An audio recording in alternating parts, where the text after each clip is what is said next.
The janitor's rough hand clamped over her mouth before she could scream. "Don't talk," Marcus Thompson whispered hoarsely in her ear. "Just listen." CEO Victoria Chen froze completely. Through her office windows, the city lights sparkled 42 floors below, but all she could focus on was the calloused palm against her lips and the desperate urgency in the voice behind her. She had walked into her office just 30 seconds ago, expecting nothing more than solitude and spreadsheets.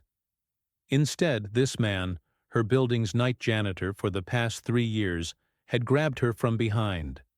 Her Krav Maga training screamed at her to fight back. Elbow to the ribs, heel to the instep, break free and run. But something in his tone made her hesitate. This wasn't aggression she was feeling. This was terror. Raw, primal terror, and it wasn't directed at her. It was for her protection. "Behind your desk," Marcus breathed so quietly she almost missed it. "Someone's under there. I saw them plant something when I was cleaning the windows.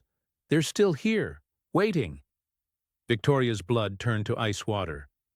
Her eyes darted to her massive mahogany desk, its solid front panel completely hiding the space beneath. She had been just 2 steps away from sitting down, from putting her legs right where... Her body shuddered involuntarily against Marcus. His grip loosened slightly, not releasing her but giving her room to breathe. She could smell industrial cleaner and coffee on his uniform, could feel his heart hammering against her back.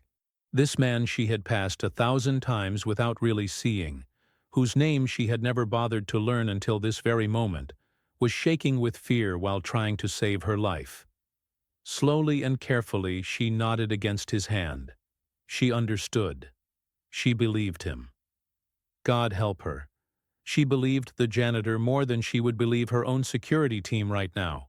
Something about the way he held her, protective rather than possessive, told her everything she needed to know about his intentions. Marcus gradually removed his hand from her mouth, but kept his other arm around her waist, ready to pull her back if needed. "Security?" she whispered, barely breathing the word. "Called them from the supply closet," he murmured back. "But they think I'm just being paranoid. Night janitor seeing things that aren't there. They're taking their sweet time." His voice carried the bitter weight of experience, the accumulated pain of being dismissed too many times before. "We need to get out of here. Now. As quiet as we can manage." But before they could take a single step, a soft scraping sound emerged from under the desk, like metal grinding against wood. Victoria's entire body went rigid with fear. Someone was definitely under there, and they were starting to move. Marcus felt her tense up and tightened his protective hold, slowly beginning to pull her backward toward the door. "Ms. Chen?" A muffled voice emerged from beneath the desk. Male voice, accented, completely unfamiliar. "I know you're there. I heard you come in just now. Why don't you have a seat so we can discuss your father's debts?" Victoria's knees nearly buckled at those words. Her father's gambling debts? Here? Now? Marcus caught her weight and held her steady, his presence becoming the only solid thing in a world that was suddenly tilting off its axis. How could they possibly know about her father? How did they get inside the building? What exactly did they want from her? 60 seconds, the voice continued, conversational but edged with clear menace. That's how long you have before the device I've planted goes off. Unless you sit down right now and transfer what your father owes to the accounts I'm going to specify. Very simple, very clean. Nobody has to get hurt here. A device? Victoria's mind raced through possibilities, each scenario worse than the last. Her corner office, constructed entirely of glass and steel, would become a complete death trap if anything exploded. And the night shift workers, cleaning crews, security guards, Marcus himself, they would all become collateral damage. Marcus pressed his lips close to her ear again. He's lying about the timer. I watched him for 20 minutes straight. There's no device, just him and a gun. He's trying to scare you into doing what he wants. His certainty cut through her rising panic like a knife. This clearly wasn't his first time reading dangerous situations. "How do you—" she started to whisper, but he squeezed gently, reminding her to stay quiet. "Afghanistan. 3 tours of duty. I know armed intimidation when I see it." His voice carried the unmistakable weight of hard experience, and suddenly the janitor she had ignored for 3 years became something entirely different. A soldier, a protector, a man who had faced death before and learned to recognize its telltale signs. The scraping sound intensified from under the desk. The intruder was growing impatient, probably preparing to emerge from his hiding spot. Victoria's mind calculated angles and options with CEO precision, while her body trembled with very human fear. The panic button under her desk was completely useless. That was exactly where the threat was waiting for her. Her phone was in her purse, which she had dropped by the door when Marcus first grabbed her. "Trust me," Marcus whispered, and something in those 2 simple words broke through everything. Her fear, her pride, her ingrained belief that she had to handle everything alone. She nodded, a tiny movement he felt rather than saw. In one fluid motion, born from military training and paternal instinct, Marcus swept Victoria up and backward, carrying her toward the door in 3 swift strides. His movements were completely silent despite his size, each step carefully calculated to avoid the creaky spots in the floor that he had learned over thousands of nights spent cleaning this building. "What? No!" The voice beneath the desk snarled as they moved. The sound of rapid scrambling followed, someone desperately trying to extract themselves from the confined space. "Stop right there or I'll—" But Marcus was already through the door. Victoria clutched against his chest like a child. He kicked the door shut behind them just as a figure burst from under the desk. A man in expensive dark clothes, face twisted with fury, gun rising to track their movement through the glass. The door was reinforced glass. It wouldn't stop a bullet completely, but it would slow one down enough to matter. Marcus didn't hesitate for even a second. He dove sideways into the executive bathroom, shielding Victoria with his body as the first shot punched through the glass door, spiderwebbing it into 1,000 tiny fractures. They hit the marble floor hard, with Marcus taking the full impact while Victoria landed on top of him. Pain shot through his bad shoulder, an old war wound that had never properly healed, but he immediately rolled them both behind the partial wall that separated the toilet from the rest of the bathroom. Another shot thundered through the office, shattering what remained of the door completely. "You okay?" Marcus gasped, his hands running over Victoria's arms and back, quickly checking for blood or any sign of injury. The CEO, who commanded boardrooms and billion-dollar deals, nodded shakily, her usually perfect composure completely shattered. Her designer suit was torn at the knee, and her carefully styled hair hung wild around her face. "Yes, I think so." Her voice trembled, but her eyes remained sharp, already beginning to adapt to the immediate danger. "Who is he? How does he know anything about my father?" "Questions for later," Marcus said firmly. "Right now, we focus on surviving this." He pulled out his phone, an ancient flip model that his daughter Sophie constantly teased him about, and hit speed dial. "Yeah, this is Marcus Thompson, night janitor on the 42nd floor. We have an active shooter in the CEO's office. This is not a drill. Get up here right now!" Through the completely destroyed door, they could hear the intruder raging inside the office, furniture crashing and breaking. He was systematically destroying her workspace, probably looking for another angle to shoot from. Or maybe he was just venting his frustration that his carefully laid plan had been completely ruined by a janitor who happened to be looking through the window at exactly the right time. 3 years, Victoria whispered suddenly, staring at Marcus like she had never truly seen him before. "You've been watching out for me for 3 whole years?" Marcus actually smiled then, a wry twist of his lips despite their desperate situation. "Someone has to look after you. You work too late every night, skip too many meals. Sophie, that's my daughter. She says I have a serious problem with protecting people." His hand found Victoria's and squeezed reassuringly. "Stay down low. Security will be here soon. But the intruder clearly had other plans in mind. Footsteps approached the bathroom, glass crunching under expensive shoes.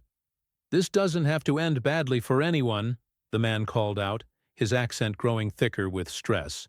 "Your father owes my employers exactly $8 million.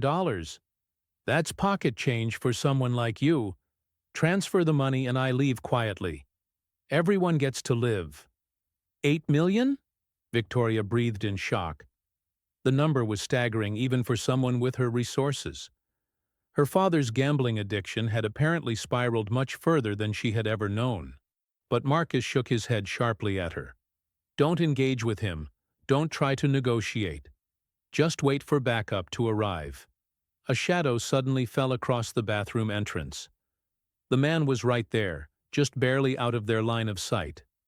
Marcus shifted his position, putting himself directly between Victoria and the doorway. His body became a human shield, his intent crystal clear. Whatever was about to happen, he would take the bullets first. This woman he barely knew, who had never given him more than a distracted nod in passing, was now completely under his protection. "I know exactly what you're thinking, Janitor," the intruder said, his voice carrying a cold smile. "You're thinking about playing hero. But what about your little girl? Sophie, right? 8 years old? Lives in apartment 23B at Riverside Commons?" Ice flooded through Marcus's veins. They had researched him thoroughly. They knew about Sophie, knew exactly where she lived. "Maybe after I'm done here, I should pay her a visit." Something dark and terrible rose in Marcus at those words. The violent thing he had buried deep when he came back from war, when he had held his infant daughter and promised to be better than the violence that had shaped him. But threatening Sophie? That threat shattered every chain he had wrapped around his rage. "You shouldn't have said that," Marcus growled, and his voice was completely different now. Deeper, far more deadly. Victoria saw the change immediately, the way his muscles coiled like springs, the sudden predatory stillness that overtook him. This wasn't the quiet janitor anymore. This was a warrior awakening, and someone had just threatened his child. The gun appeared in the doorway first, sweeping toward them in a deadly arc. Marcus moved faster than conscious thought, pure instinct and military training taking over. His hand shot upward, catching the man's wrist and forcing the gun toward the ceiling. The third shot was absolutely deafening in the enclosed space, broken tile raining down on them like hail. Marcus surged upward, using his full weight and momentum to drive the intruder backward into the office. They crashed through the doorway together, grappling desperately for control of the weapon. Victoria scrambled to follow them, looking for any possible way to help. The two men were now locked in deadly combat, crashing into furniture and sending awards and picture frames flying in every direction. The intruder was younger and faster, clearly trained in some martial art that made his movements fluid and dangerously precise. But Marcus fought with a father's fury and a soldier's hard-earned experience. Every move he made was economical and brutal, designed to end threats permanently rather than simply subdue them. The gun skittered across the floor, spinning wildly until it disappeared under Victoria's overturned chair. Both men lunged for it simultaneously, but Marcus got there first, kicking it even further away from reach. The intruder snarled something in what sounded like Russian, then pulled a knife from inside his jacket. The blade gleamed wickedly under the bright office lights. "Marcus!" Victoria screamed as the knife slashed toward him in a vicious arc.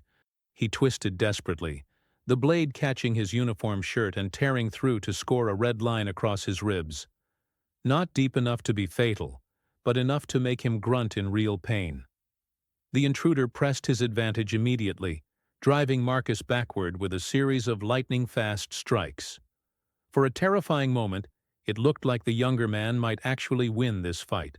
He was fresher, completely unhurt, riding high on pure adrenaline. Marcus was older, already bleeding from the knife wound, that bad shoulder clearly slowing down his left side. The knife danced between them like a deadly serpent, constantly seeking flesh, thirsting for a killing blow. But then Marcus smiled. He actually smiled in the middle of this life-or-death struggle. Because the intruder had just made a crucial tactical mistake, he had backed Marcus toward the maintenance closet that was built into every executive office. The closet that Marcus personally stocked every single week. The one with a heavy wrench hanging just inside the door. In one completely fluid motion, Marcus fell backward, his hand finding the tool by touch alone. The intruder followed him down, knife raised high for what he thought would be the killing strike. Instead, the wrench met his wrist with a sound exactly like breaking kindling. The knife flew from his suddenly nerveless fingers as the man screamed in agony, clutching his completely shattered arm. Marcus didn't give him even a second to recover from the shock. The wrench reversed direction, catching the intruder's knee with devastating force and dropping him to the ground like a sack of rocks. Another calculated swing to the shoulder ensured he would stay down for good. It was brutal, efficient, and completely over in a matter of seconds. The threat had been neutralized using the same tools Marcus used every day to fix leaky pipes and broken fixtures. "Don't," Marcus warned as the man tried to crawl toward the gun.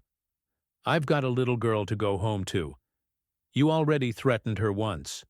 Don't make me forget I'm trying to be a better man." When security finally burst through the door with weapons drawn and shouting commands, they discovered a scene that would change everything. Their CEO was pressed against the wall, her clothes torn but otherwise unharmed. A Russian operative lay writhing on the floor with multiple fractures, and standing guard over it all was a night janitor holding a bloody wrench, looking like he'd walked straight out of a war movie. "Took you long enough," Marcus said mildly. But then his knees buckled as the adrenaline began to fade, and he realized that knife wound was deeper than he'd initially thought. Victoria caught him as he fell, her smaller frame somehow managing to support his weight. "Sorry about the mess," he mumbled. "I'll clean it up." "Don't you dare apologize," Victoria said fiercely, pressing her hands against his wound to slow the bleeding. "Don't you dare. You saved my life." Tears were now streaming down her face as shock, relief, and something else entirely mixed together. 3 years, and I never even knew your name." "Marcus," he said, managing to grin despite the pain. "Single dad, night janitor, and apparently part-time bodyguard." His eyes found hers, still alert despite the blood loss. "Sophie's going to be so mad. I promised her I'd stop getting into fights." When the paramedics arrived and took over with professional efficiency, Victoria refused to let go of Marcus's hand as they loaded him onto a stretcher.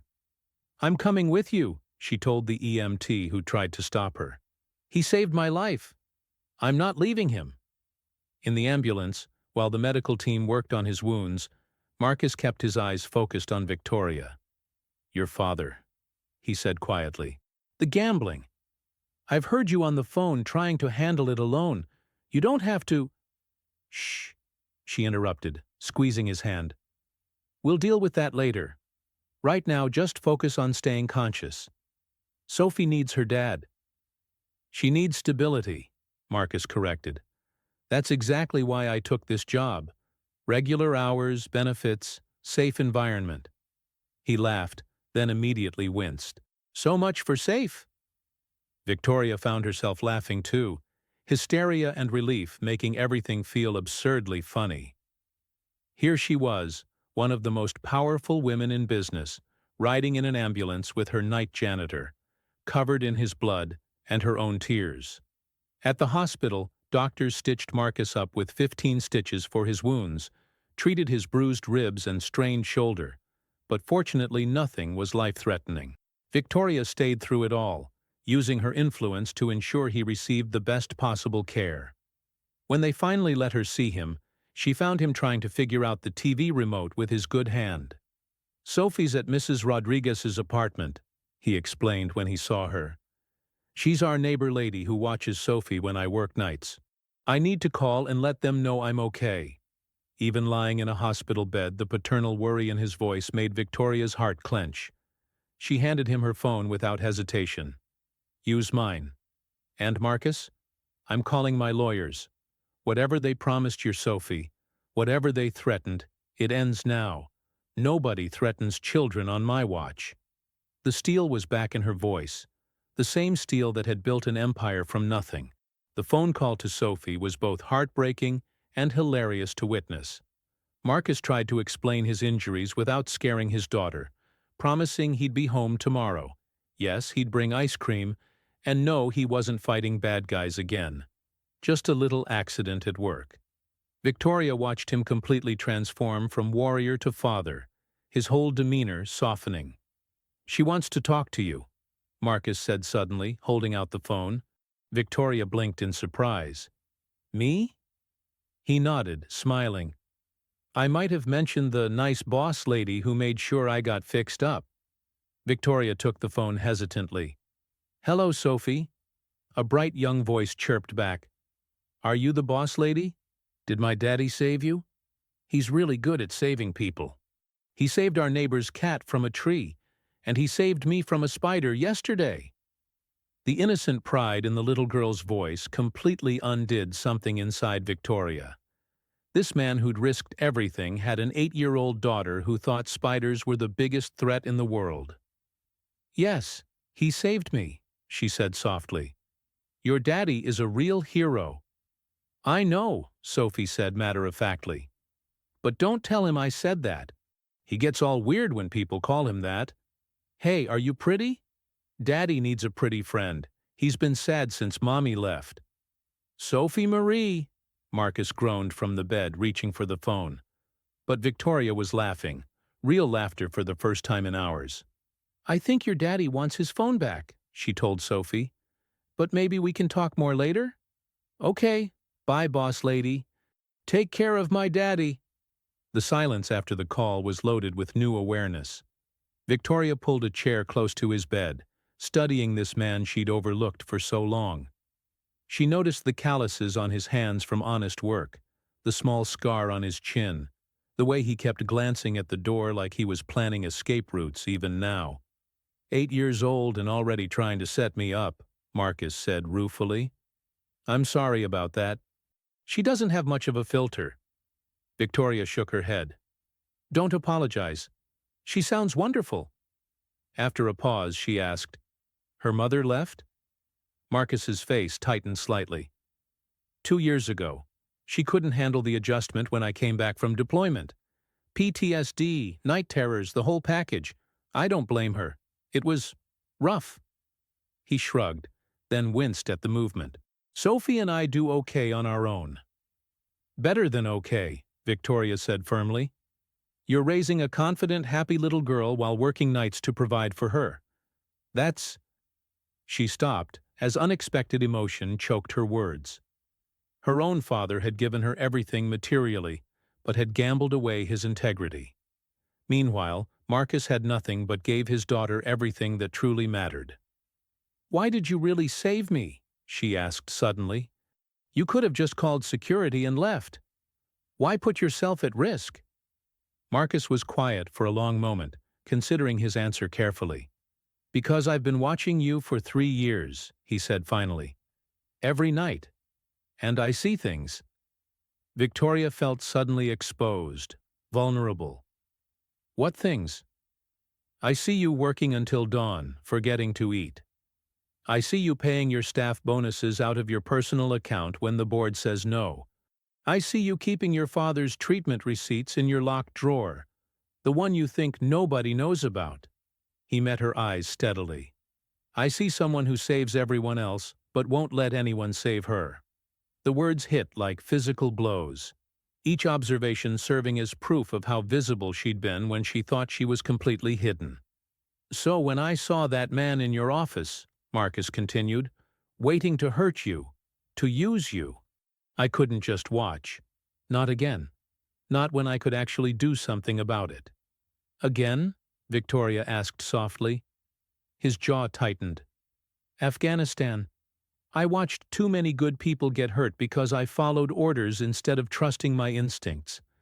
I came home broken, lost my wife, and almost lost myself." His voice dropped. "Sophie saved me. She gave me a reason to be better."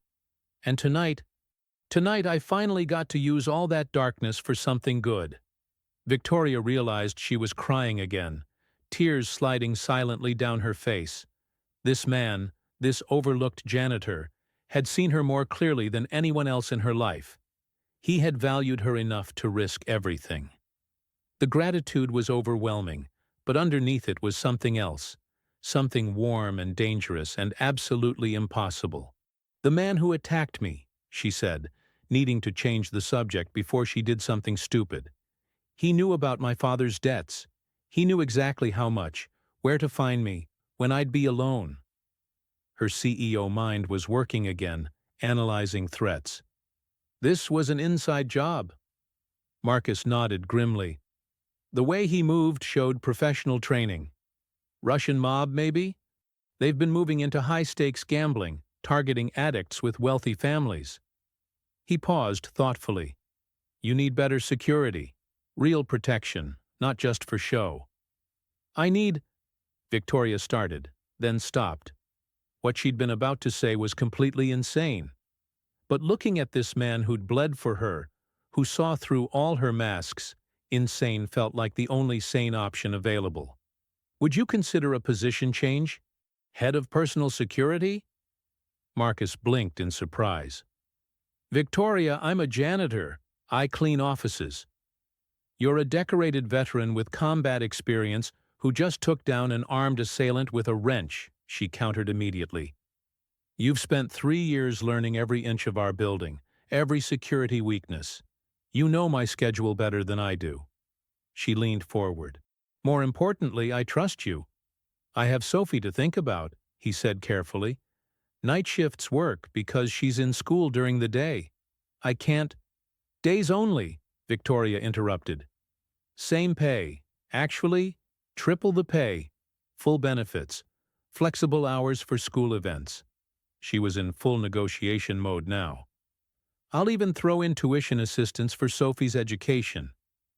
Marcus stared at her in disbelief. "You'd do all that? For a janitor who got lucky once?" "For the man who saved my life," Victoria corrected.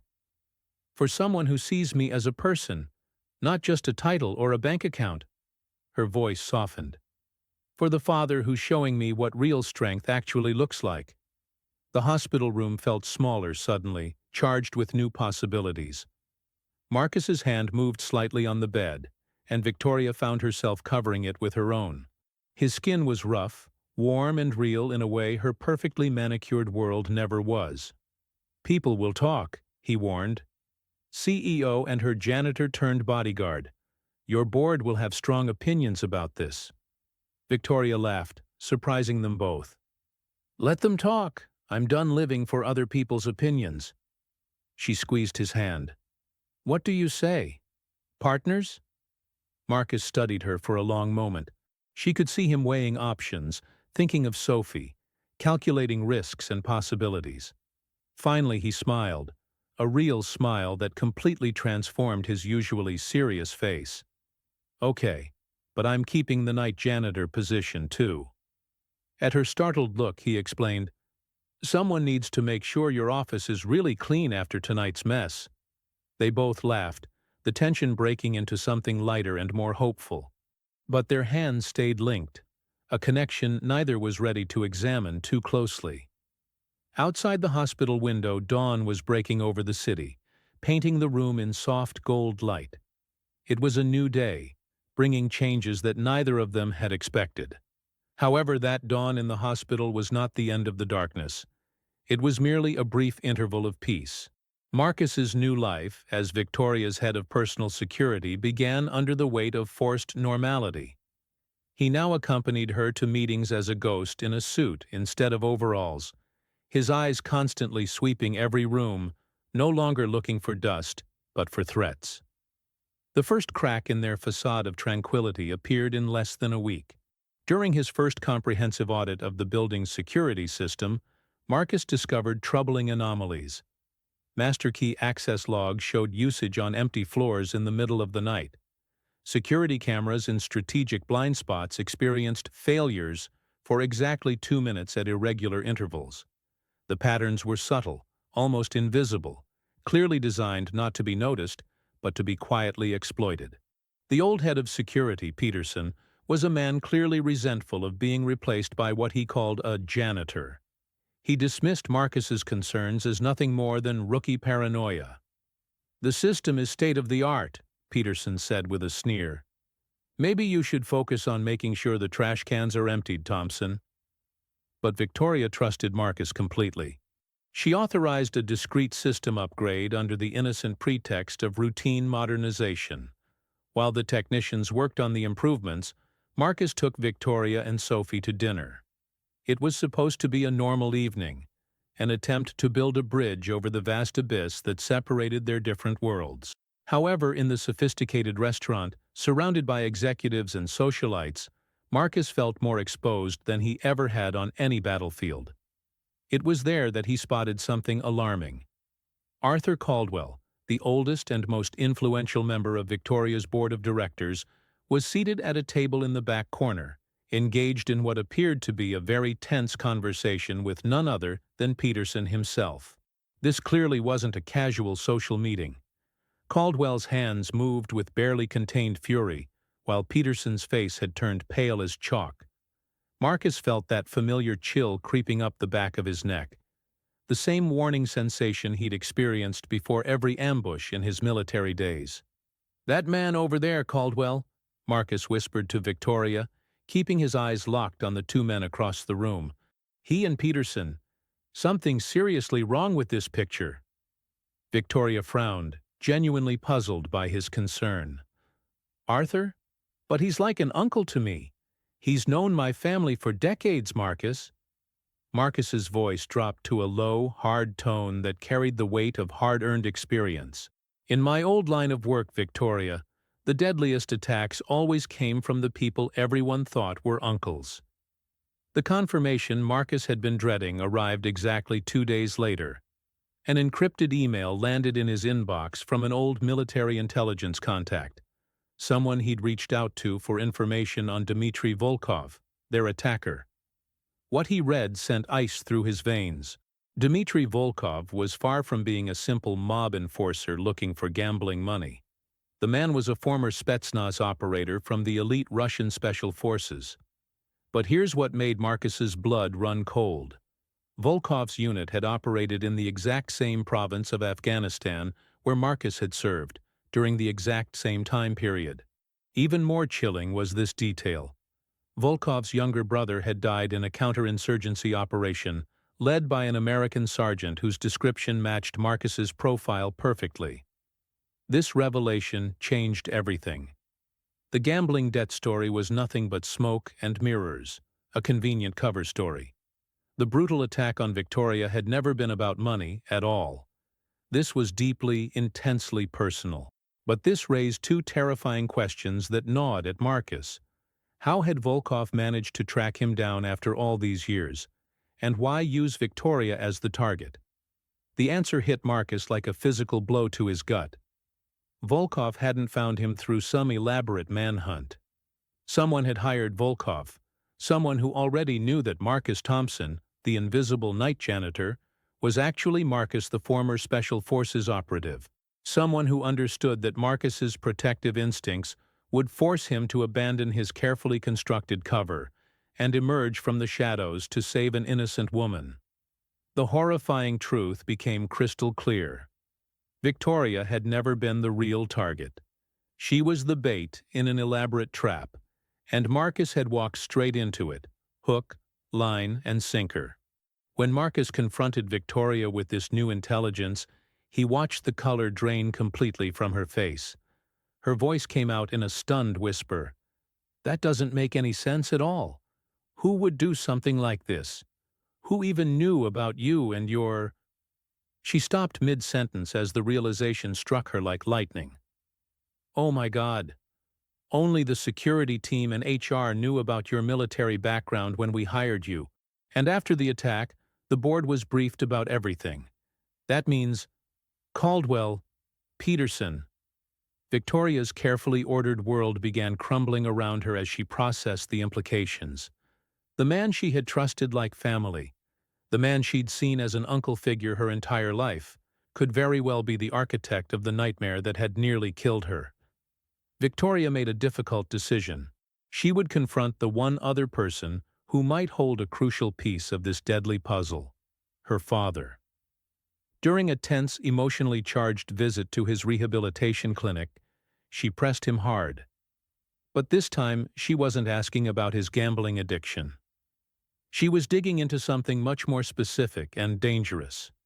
"The people you were in debt to, Dad," she said, her voice sharp and unforgiving. "They weren't just bookies from some back alley operation, were they? They were people you actually knew, people from your world." Her father, looking like a man whose spirit had been completely broken, finally found the courage to confess the truth he'd been hiding. The gambling debts weren't just the result of a man losing control at poker tables. For years, longer than Victoria had ever suspected, Arthur Caldwell had been using her father as an unwitting accomplice in an elaborate money laundering scheme. The operation was sophisticated. Her father would deliberately lose money in high-stakes poker games, effectively moving Caldwell's ill-gotten gains through what appeared to be legitimate gambling losses. But then her father had gotten greedy. He started making real bets with real money, accumulating genuine debts with Caldwell's criminal partners.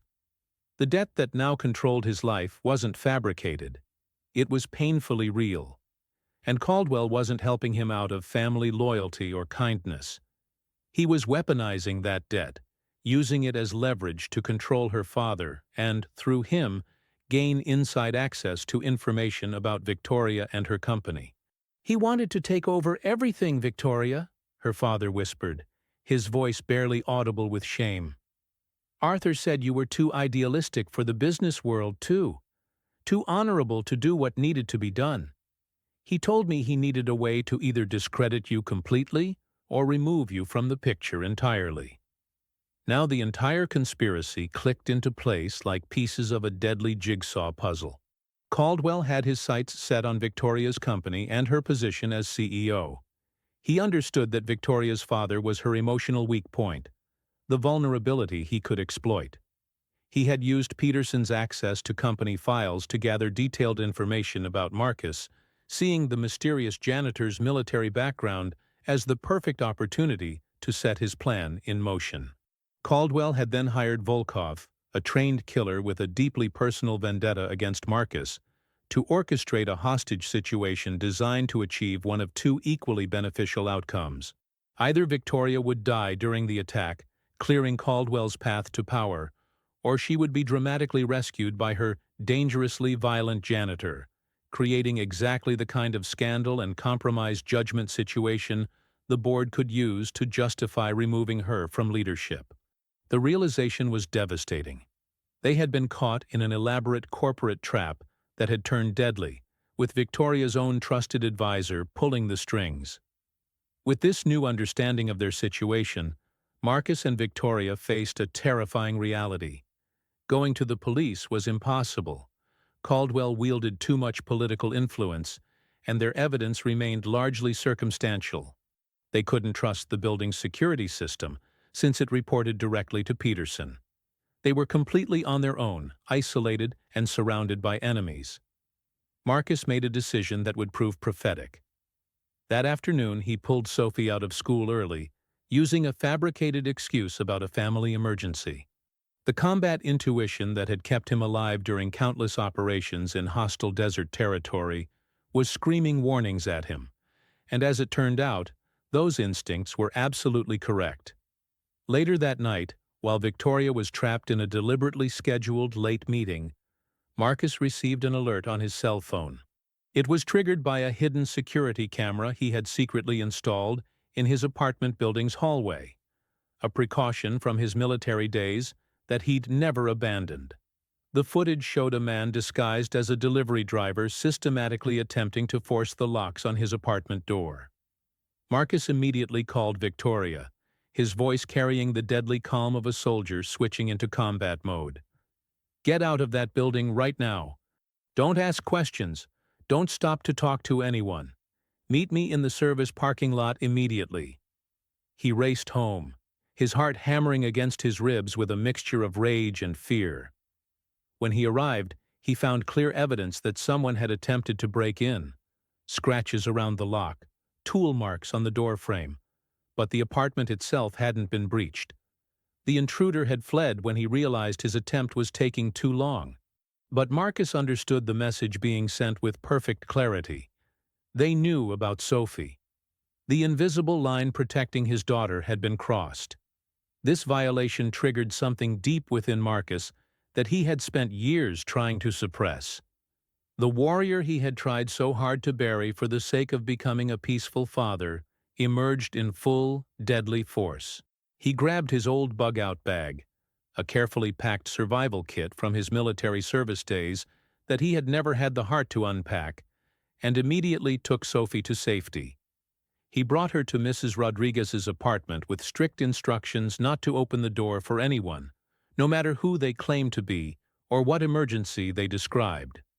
When he met Victoria in the parking lot, he found her pale but resolute. The fear that had initially filled her eyes after learning about the conspiracy had transformed into something much more dangerous, a cold, focused anger that matched his own. "They went after her," Victoria said, her voice trembling not with fear, but with barely controlled fury. "They actually went after your daughter." Marcus's response carried the weight of an absolute promise. "They will never get near her again." "The time for defense is over, Victoria. Now we hunt them." Marcus immediately activated his network of contacts to track down the fake delivery driver who had attempted to break into his apartment.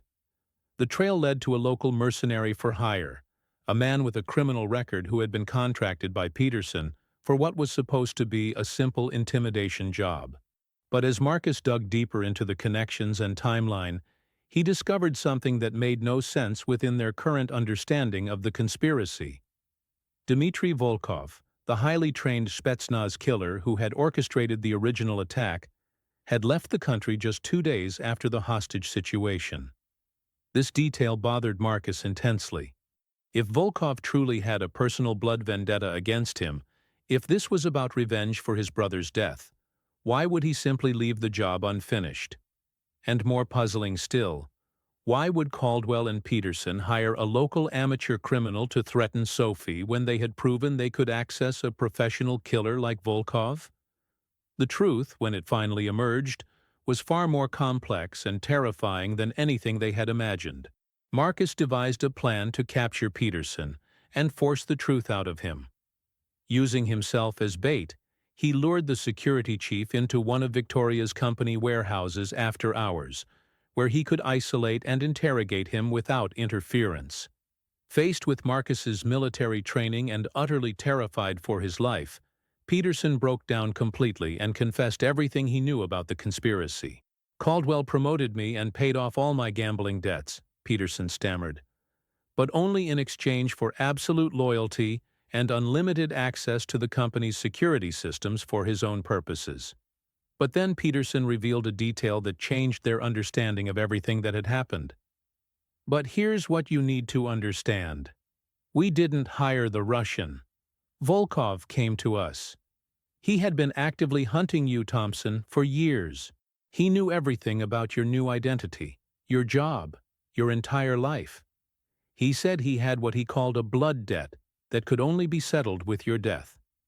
He didn't work for us. He used us. He used our plan to get close to you." This revelation hit Marcus like an avalanche of understanding, reshaping everything he thought he knew about their situation. Dmitry Volkov had never been a hired gun executing Caldwell's corporate takeover scheme. Volkov had been the mastermind who created the entire plan from the beginning. He had spent years methodically hunting Marcus Thompson, driven by an all-consuming need for revenge over his brother's death in Afghanistan. Through careful investigation, he had discovered Marcus's new life as an invisible janitor in a major corporation. He had learned about Victoria, the powerful CEO Marcus worked for. Most importantly, he had identified Sophie as the one vulnerability that could destroy Marcus's carefully constructed new existence. Armed with this intelligence, Volkov had approached Caldwell and Peterson not as a mercenary offering his services, but as a manipulative partner offering them exactly what their greed desired most. He had given them the idea for the corporate takeover, knowing that their hunger for power and money would make them eager accomplices. He had orchestrated every detail of the conspiracy, but not with the goal of killing Victoria or even helping Caldwell seize control of the company. Volkov's real objective was far more personal and sadistic. He wanted to force Marcus to reveal his true identity and abandon his cover. The initial hostage situation had been just the opening move in a much larger, more vicious game.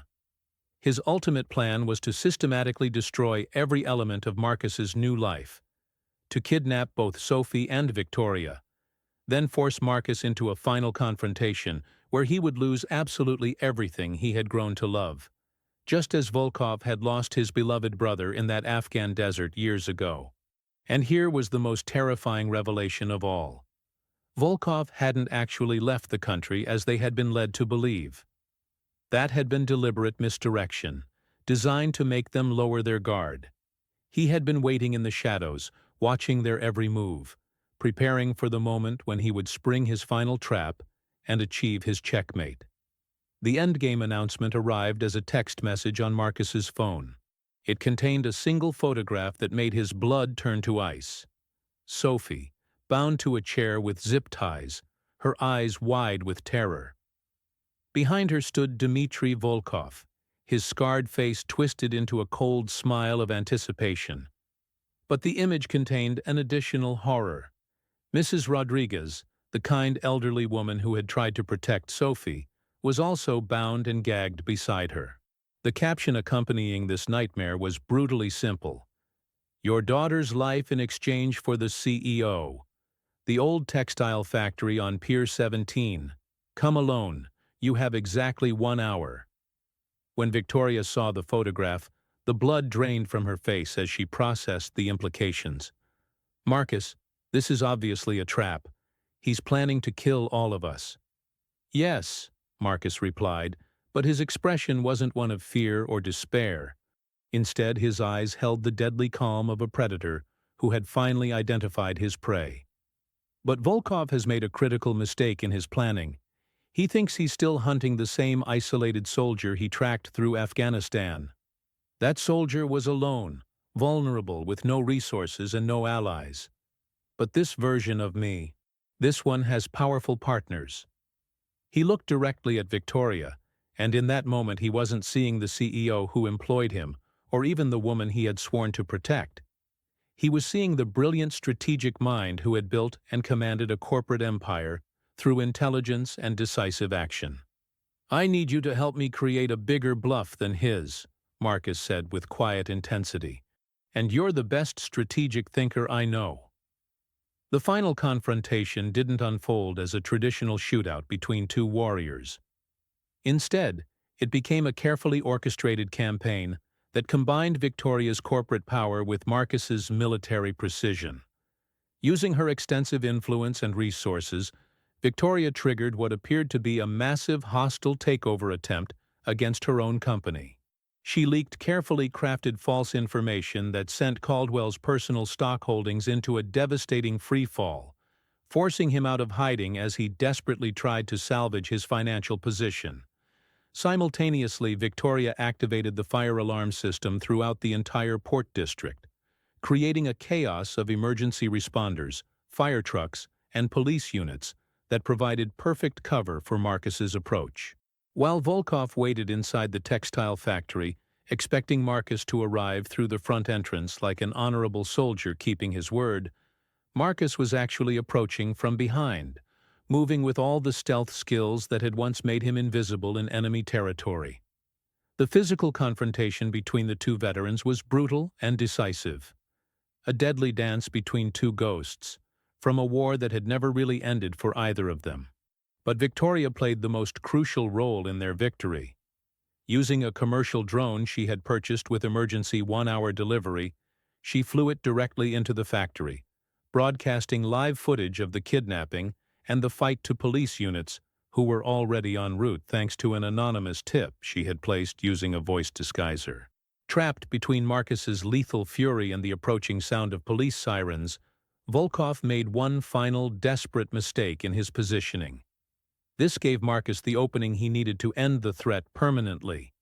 When the police tactical team stormed into the factory, they found Volkov and his remaining accomplices unconscious and secured. At the center of the scene stood Marcus, holding Sophie protectively in his arms, while Victoria worked to untie Mrs. Rodriguez and ensure she was unharmed. That night, back in the safety of Marcus's apartment, the three of them sat together on the living room couch. They were bruised, exhausted, and emotionally drained, but they were whole and alive and together. The conspiracy that had threatened to destroy their lives had been completely exposed. Caldwell and Peterson were under arrest and facing multiple felony charges. The threat from Marcus's military past had finally been neutralized permanently. "For so long I believed I had to completely abandon that part of who I used to be," Marcus whispered, his voice hoarse with exhaustion and emotion. "I thought I had to bury the soldier in order to become a good father. I thought I had to be someone completely different to deserve a family like this."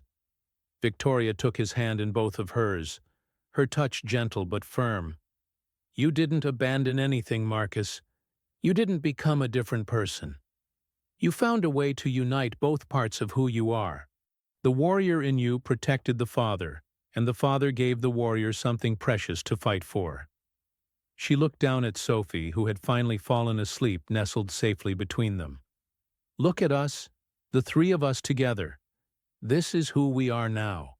Not a CEO and her security consultant. Not a soldier and the people he protects. We're a family that survived the fire together and came out stronger." Marcus kissed Victoria then, not with the hesitation and uncertainty he had shown at the hospital, but with the absolute certainty of someone who had almost lost everything and discovered that his entire world could fit right there on that couch with the two people he loved most. Their story wasn't a fairy tale with simple heroes and villains. It was something more real and more powerful, a story of survival forged in genuine danger, cemented by shared secrets and sacrifice, and finally redeemed by an unshakable loyalty that had been tested in the worst possible circumstances. The future remained uncertain and full of challenges, but for the first time in years, that uncertainty wasn't frightening. Because whatever came next, they would face it together as a family.